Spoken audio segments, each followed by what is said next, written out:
Germany had made itself a lot of enemies, and millions of Allied troops had been gathering in England as factories worked around the clock producing the war material needed for a super crazy invasion of Europe, the likes of which the world has never seen before. The Germans knew an Allied invasion would come, but they didn't know where it would land. Thanks to Allied deception tactics, they thought that there was a pretty good chance that they would land in Calais, but the Allies were really going to land in Normandy because it was less fortified, and the beaches were nicer. Under the careful planning of General Dwight Eisenhower, the invasion that had been long in the making was just about ready to go. Just one thing was preventing the launch: the British weather. While everyone sat around waiting for a decent day, it finally came on the night of June 5th. Over 1,000 bombers took off, raided coastline defenses, while paratroopers were dropped inland in a bit of a chaotic operation, tasked with sabotaging defenses and capturing key bridges to stop any German reinforcements from reaching the beaches.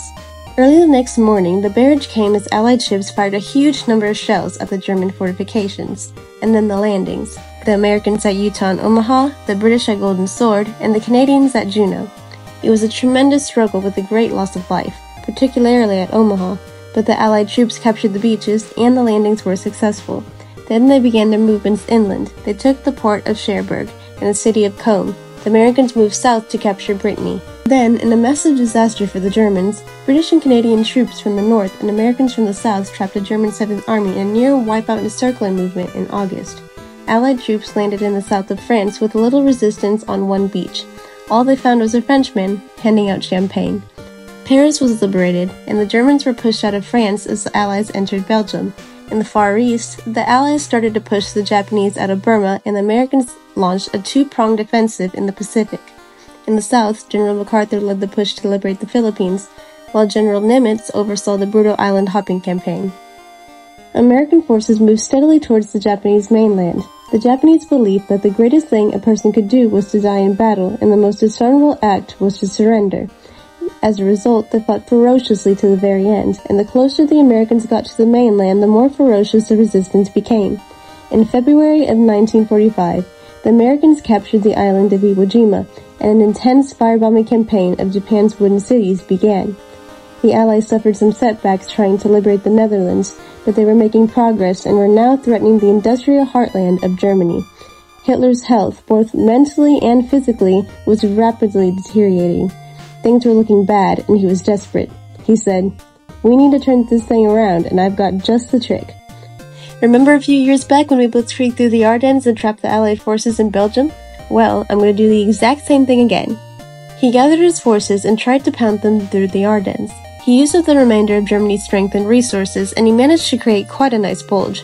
He also trapped some American forces in the Belgian town of Bastogne. The Germans sent the trapped Americans a message saying, "Surrender or be annihilated."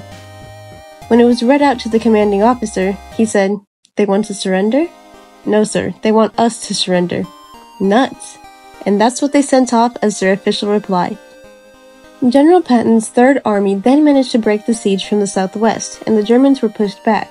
Hitler's last-ditch attempt had failed. What followed was a total collapse of the German forces. The Allies pushed into Germany from both sides. The Soviet Union took Warsaw and kept pushing to Berlin.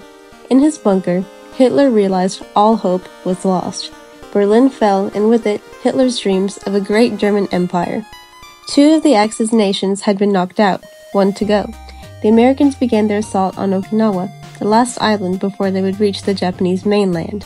The desperate Japanese fought hard, launching kamikaze attacks on the U.S. ships. The citizens of Okinawa suffered through the terrible fighting, but in 2 months the island was captured.